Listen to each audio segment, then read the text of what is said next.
Ya. Hello. Halo Kesi, apa kabar? Assalamualaikum, Pak Raden ya. Ya, silakan. Ya, ini Pak Raden, ini saya sudah ke udara ya. Ya, sudah ke udara Pak Raden. Ya, silakan. ini Pak Raden nak cerita Kesi. Mhm. Di antara pengalaman Pak Raden yang cerita, ini di antara kronik kes. Ini Pak Raden nasihat untuk para pengantin Kesi. Pengantin Kesi, memang kita tak percaya malang tu tak berbau, dan kadang-kadang kita tahu kadar tu dari Tuhan. Tapi kadang-kadang kita harus percaya juga Kesi, setiap benda tu mati ada bersebab, dan setiap kemalangan ada bersebab juga. Dan ada juga kemalangan yang dipanggil Kesi itu apa, kalau Kesi ada kekasih, kalau Kesi ada atau perempuan sesiapa pun matai Kesi dengan Kesi ada kawan ya Kesi ya, kalau dalam nak bernikah, katakan ini dipanggil Kesi apa tau, pelalau pengantin.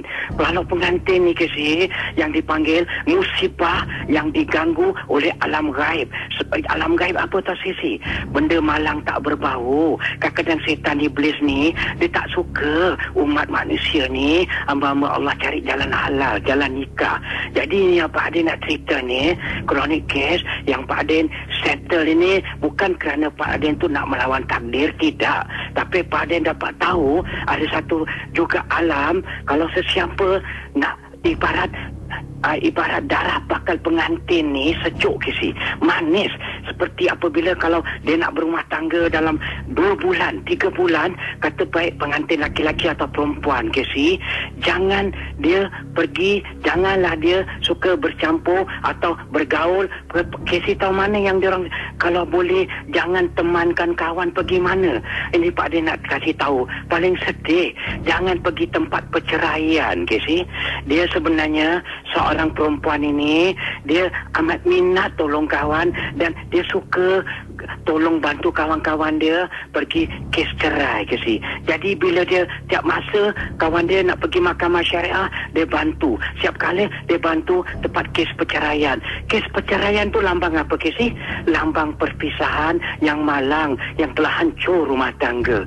Tapi apa yang terjadi, Pak Ade nak cerita, apabila seseorang kalau dah dalam nak rumah tangga itu, jangan campur pergi tempat perceraian, tempat yang orang nak berpisah, sebab akan virus itu akan pergi ke tempat badan dia akan kena malang juga Kesi.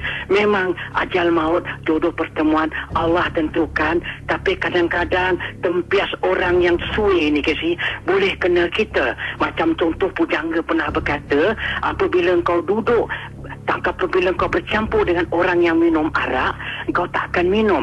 Tapi apabila kau duduk dengan dia, satu hari kau akan pegang botol, kau akan minum bir. Dan begitu juga kalau tanda lambang-lambang, kalau siapa nak kahwin, siapa nak gini, Pak Radin cerita, apa saja jodoh memang maut Allah tentukan. Sebab kita tak tahu bila kahwin, bila bercerai, bila putus.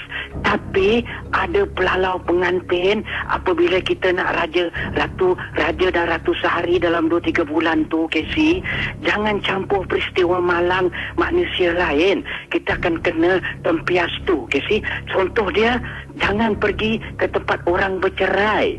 Anak-anak ini perempuan Kesi, dia pergi suka teman tempat bercerai, suka temankan kawan dia nak pergi bercerai. Kawan baik katakan, you accompany I boleh tak? I dah nak cerai dengan lelaki I tau, tapi tak ada kawan.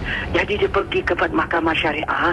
Bukan memang mahkamah syariah tu tempat yang baik, tapi malang tempias cerai dia tu telah pergi ke virus dengan perempuan tu, dan akhirnya perempuan tu tak jadi kahwin Kesi, dan dia telah bergaduh dengan tunang dia dengan tak ada sebab.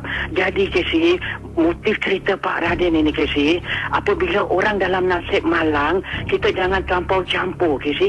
Kalau kita 1-2 hari, kita akan terkena juga malang dia. Nombor satu, kalau kita nak cari pintu bahagia lah, itu saja untuk anak-anak dara atau orang bujang. Kalau nak pengantin ni Kesi, ada satu ujian yang berat, sebab mereka nak mendiri jalan pintu ke rumah tangga kebahagiaan, jalan halal. Jadi don't mix around with people who got a bad luck. Orang putih cakap bahasa Inggeris, if you mix around with people who got a bad luck, whether you like it or not, you will get the virus or the bad luck, and it will affect you juga. Itu pasal Pak Ray nak sebut, Nombor satu, jangan anak dara atau orang bujang, jangan waktu nak berkahwin suka pergi tempat mahkamah perceraian, Kesi. Mahkamah perceraian ni lambang apa, Kesi?